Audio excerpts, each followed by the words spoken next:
Hi everybody, this is Odd Samurai, and today I'm going to be reacting to Chainsaw Man, chapter 190.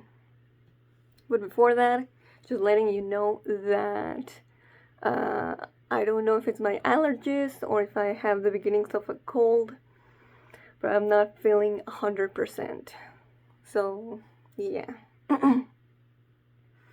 Let's just take a brief look at 189 because I really just have 2 points to make, or two scenes to talk about. So for the Am I Beautiful part with Yoru, just really thinking about it, it really does feel jarring having her act like this because, well, you can't really have Yoru acting like this after 167, and then more recently 182, 183, when she kissed Denji without consent again, and not think that it feels totally dissonant. Like, I don't want to, like, you know, assume things, but I feel like it's the way that she's being portrayed here feels like it's trying to diminish the gravity of her actions towards Denji and Asa.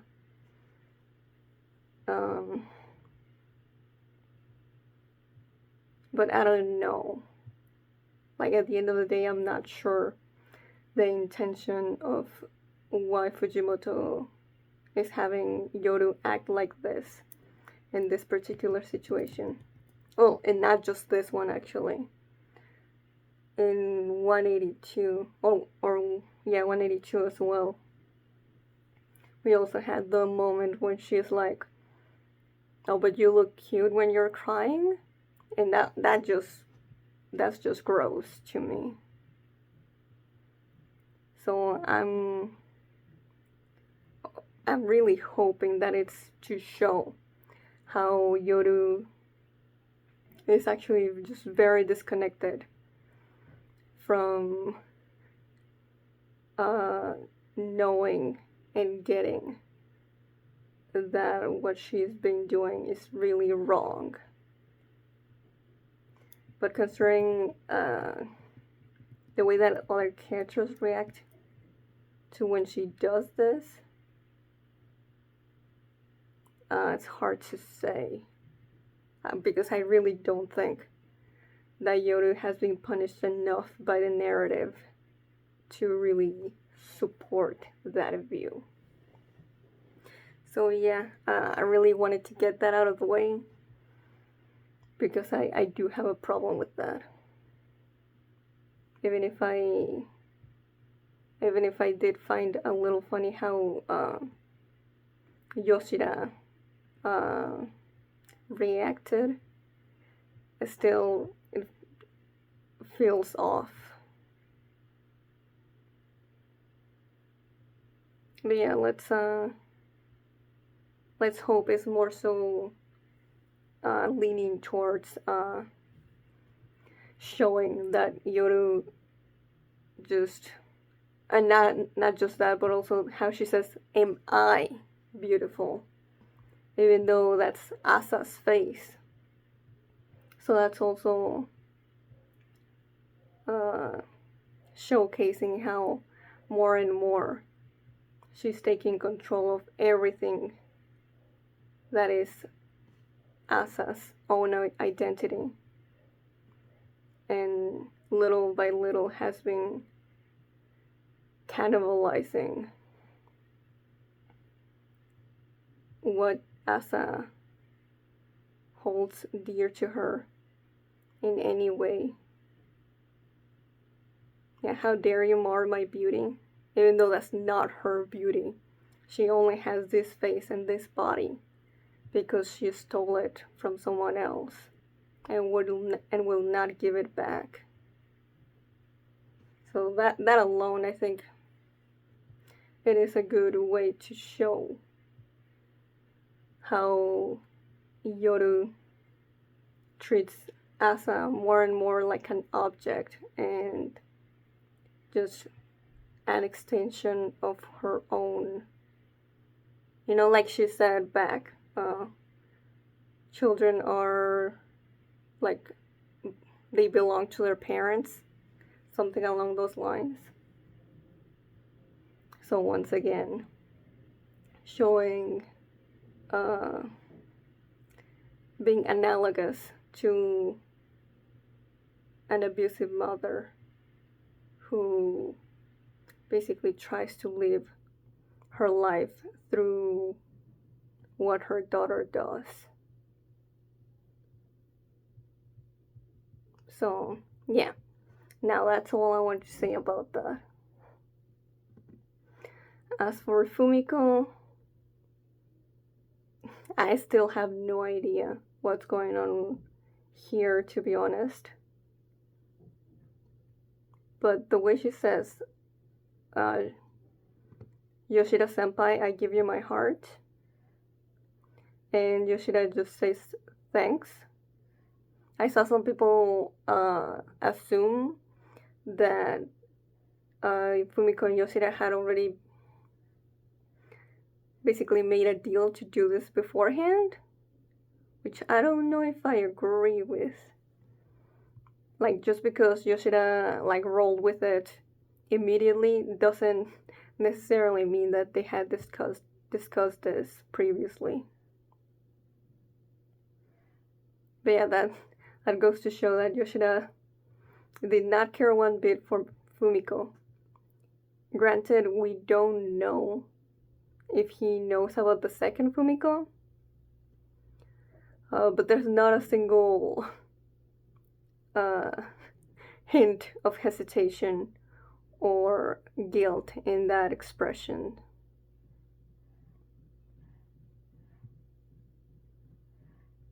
But yeah, what does this mean?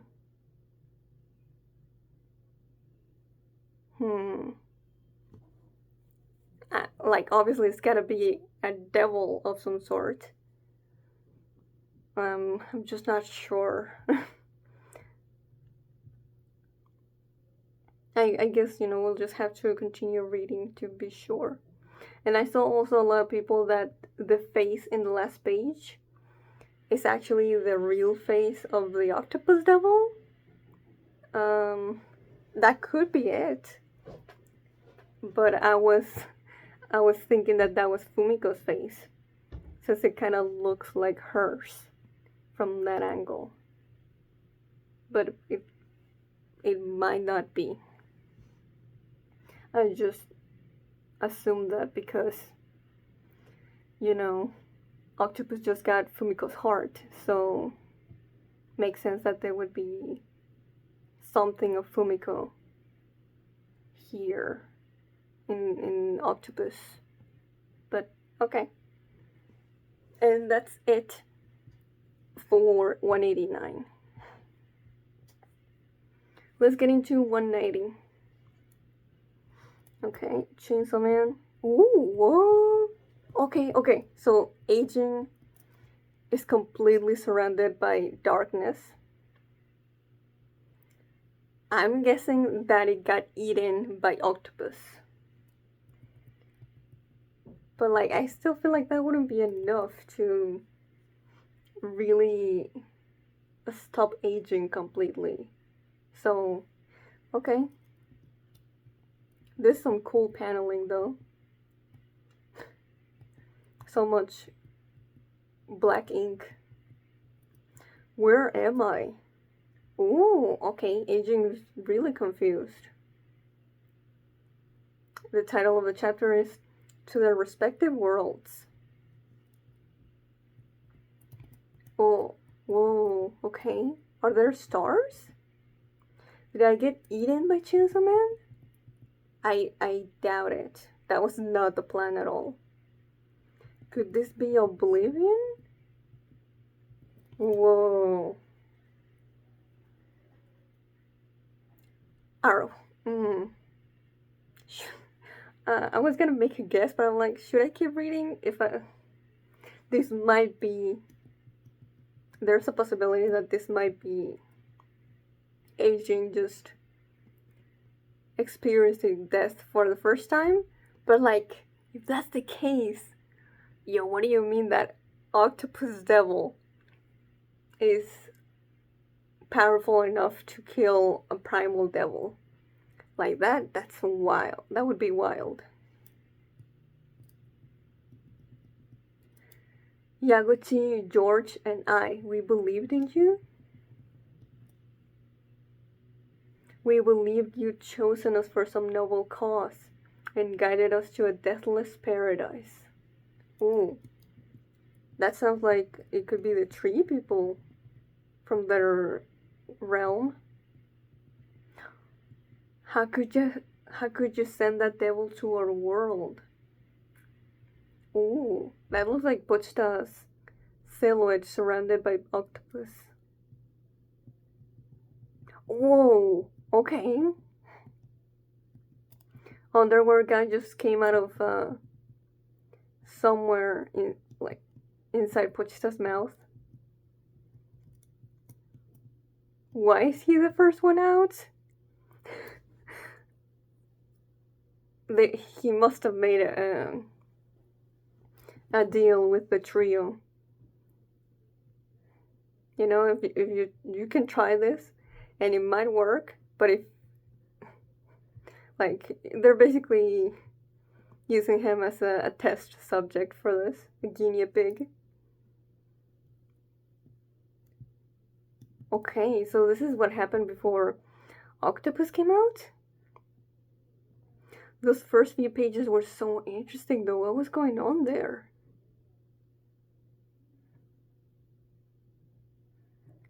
Like what triggered aging to see that and hear that? Maybe they were just looking inside Pochita's mouth. I think that's it.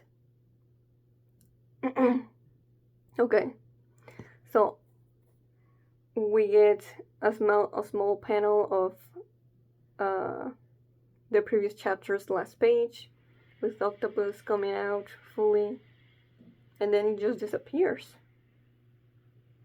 You. Okay. Fumiko number 2 is holding a knife and smiling at a public safety guy on the ground. Oh, whoa! They brought aging into its own realm. Okay. Interesting, but how does this help us though?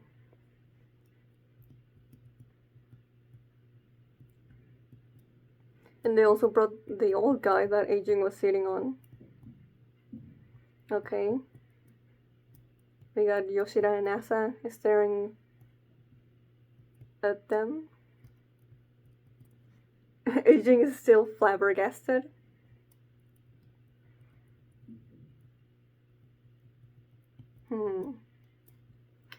Asa is sweating, but Yoshida seems confident. Nice to meet you, aging devil. Okay. So why would he say that if he already helped out aging devil before? And you might say, oh, they haven't had a proper introduction to each other. No, I think this is... Okay. I mean, you might say, well, if he used octopus, then obviously he has all his memories back. I'm not sure. This is my world. I know. I guess they've never been fully here, of course. I don't think they'd be able to unless something like this extraordinary circumstances happened. We've only seen them, like, pop their head in. Like when Denji first started running. Can we take the fact that we're still alive to mean that you can't use your powers in this world either? Oh, yo. Look at Yoshida looking a little smug there.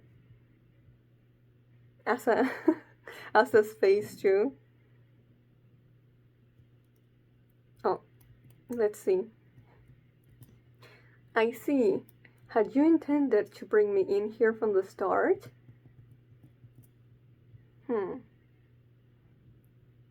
Interesting Yoshida panel here. Won't you make a contract with us? What? What do you mean? The terms are that we will return to our respective worlds and never fight each other again. Okay, so that's why we got that chapter title.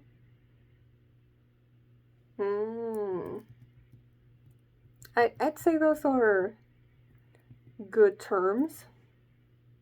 Mostly because, you know, it benefits this three from finally getting out and not having to worry about aging trying to kill them outside. And if I refuse? Oh, the way that Denji's looking at aging with, like, contempt. Everybody but me can go back through my mouth, so you'd be stuck living here with me together forever. No. Yeah, basically, who has more endurance? Very Denji strategy. Kind of reminds me of how he beat the Eternity Devil way back in part 1.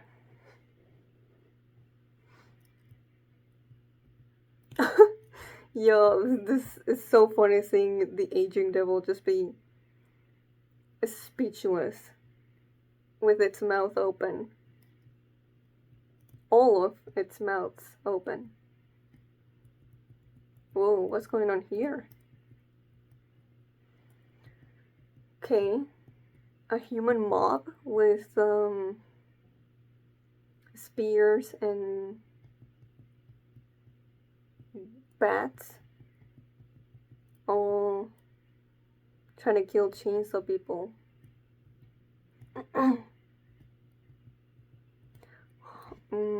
Why is this important? Why is this relevant at this point in time? Why is Fujimoto making sure that we see this as aging is being offered this contract? One iced coffee, no milk or sugar. What? Yo, hello? Okay, just... we're just out already. We didn't even get to see it. Yo, okay. Crazy. Just very sudden in your face transition. Well, I guess it could have been even more sudden if we didn't have that page in between. What? So Yoshida and Fumiko are there. I'm gonna, like, that has to be Fumiko number 2. And then in front of them are Denji, Fami, and Asa. Well, first of all, where has Fami been all this time? She just disappeared from the moment that Pochita took over Denji's body. Like, what do you... Ooh. I mean, I guess. Of course she'd show up. But also, she didn't help at all. Like, you'd think she'd try to do something for Asayoru. Like, does Asa have anything to say to that, considering how much faith she's put on Fami so far. Okay, sure. I mean, I'm not okay with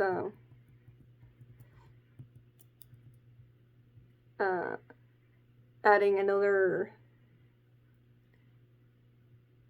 sexual predator to the group, but obviously she invited herself in. But we don't really know how this group of 5 really ended up here.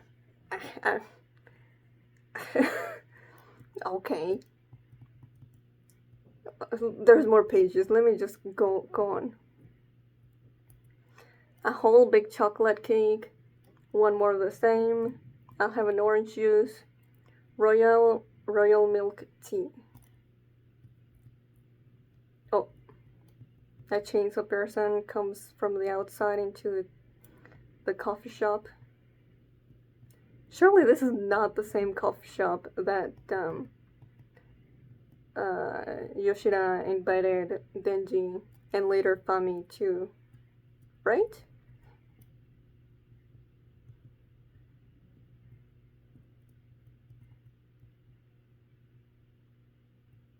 Okay.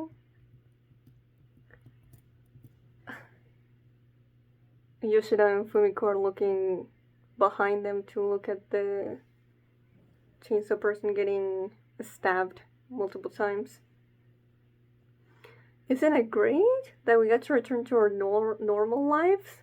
Oh god, that's quite poignant, considering how much the word normal life was such a big theme early on part 2. Well, not necessarily early, but in like the 130s, 140s.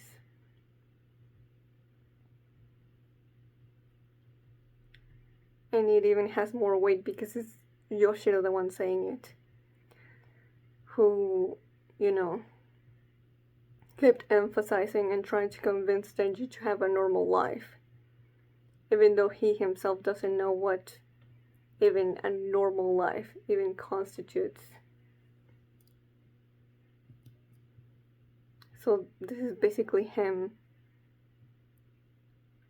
accepting that their normal is very different from a lot of other people's normal.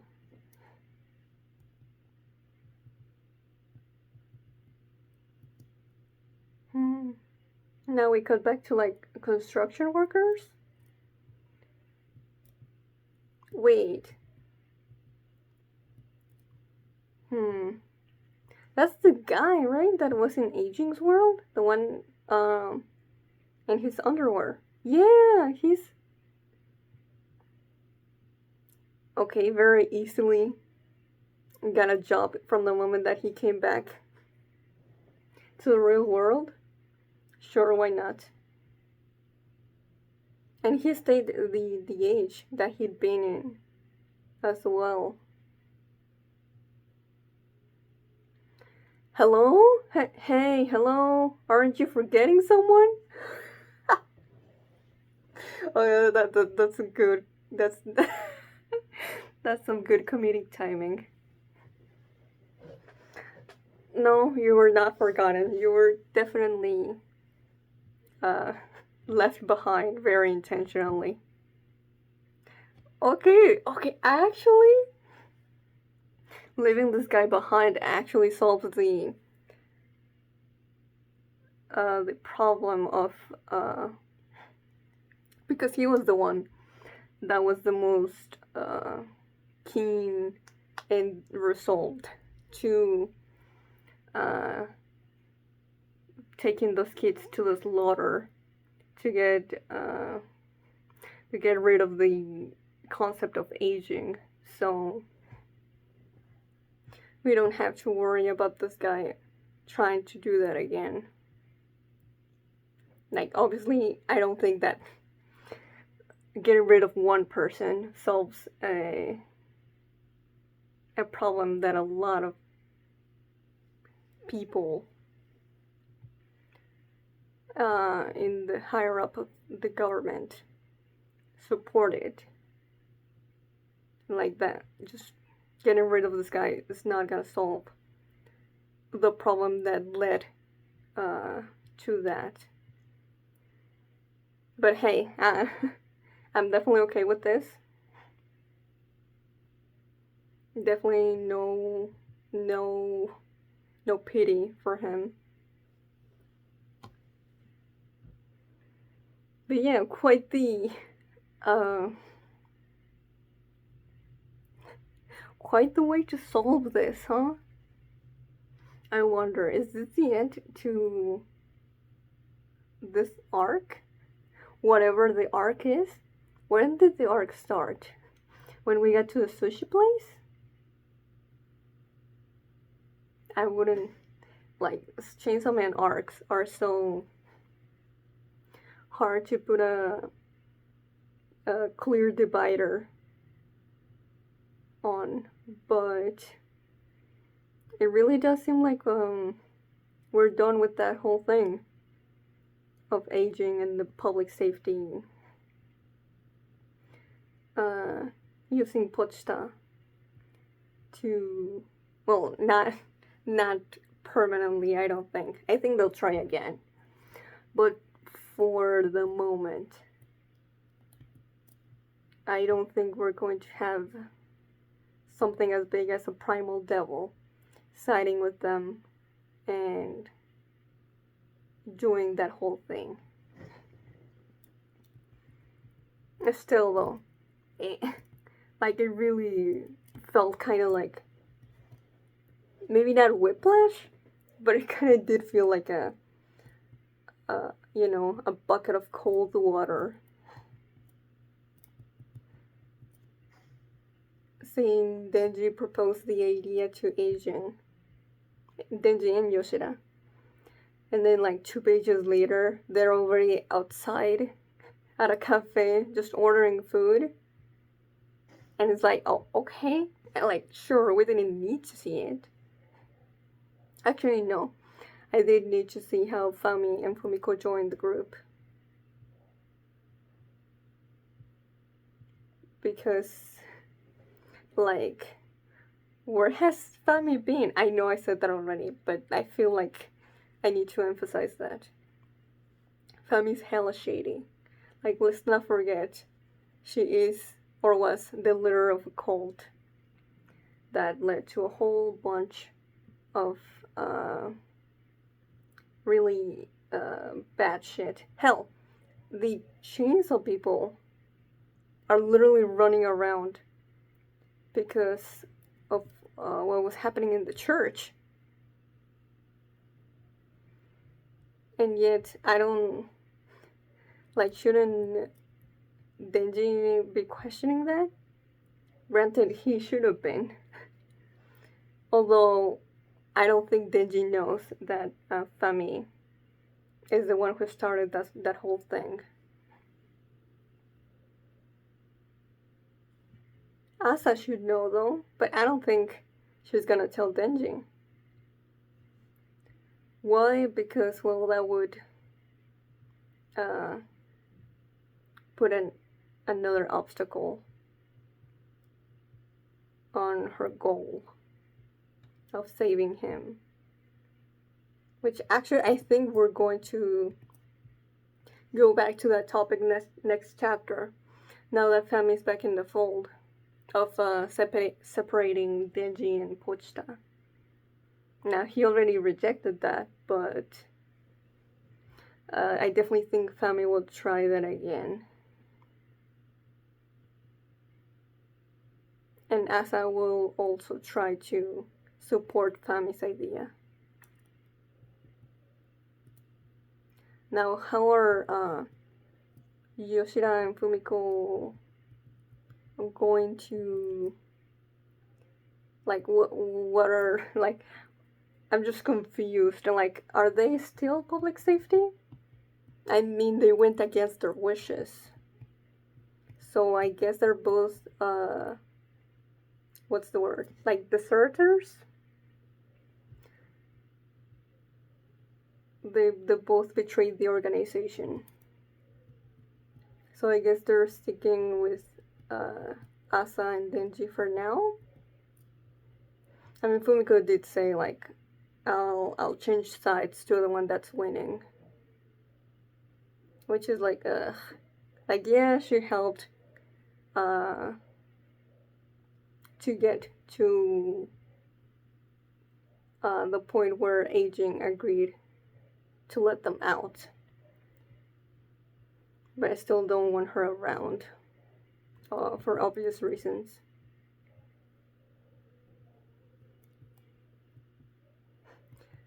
But yeah,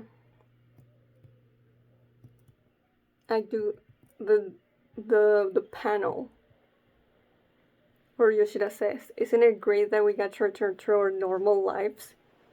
As he's staring at quite the show of violence, and a representative of the negative, or rather a misconstrued version of what Chainsaw Man is. Like, they basically, like, he says we're going back to our normal. But have they though? I mean, Denji said it himself. It's impossible to go back to how things were before his apartment burned down.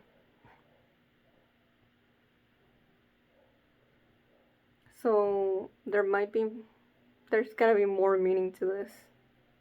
Because obviously they did not go back to the way things were. Like, they didn't just go back in time and redo things. That's not what this is. So what does exactly Yoshida mean by this? Other than the literal, oh, we've gone back to this world that we've known.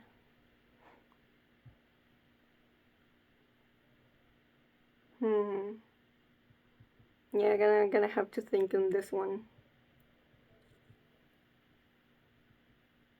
But yeah, this was real clever of the Yoshida and Asa trio. And it worked. And it feels believable. But man, those last few pages were almost felt kind of existential is not the right word, but it felt like, or at least Aging might have believed that this is what it felt like to die.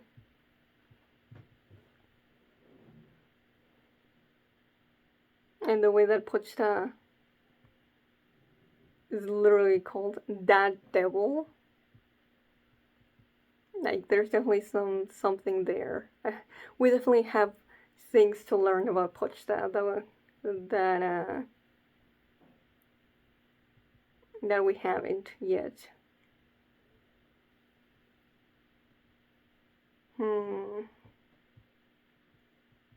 What are chainsaws for? Remember when Bottom said, like, there was once upon a time where chainsaws were used for something else other than cutting trees? That this might be a hint to that?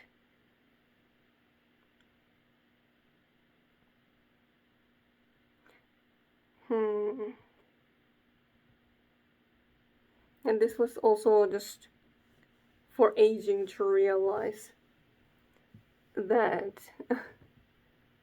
their intentions are not some kind of noble cause. Like, they literally have driven all the people that they put in their realm insane, because humans are just not built to live that long. So it's basically torture.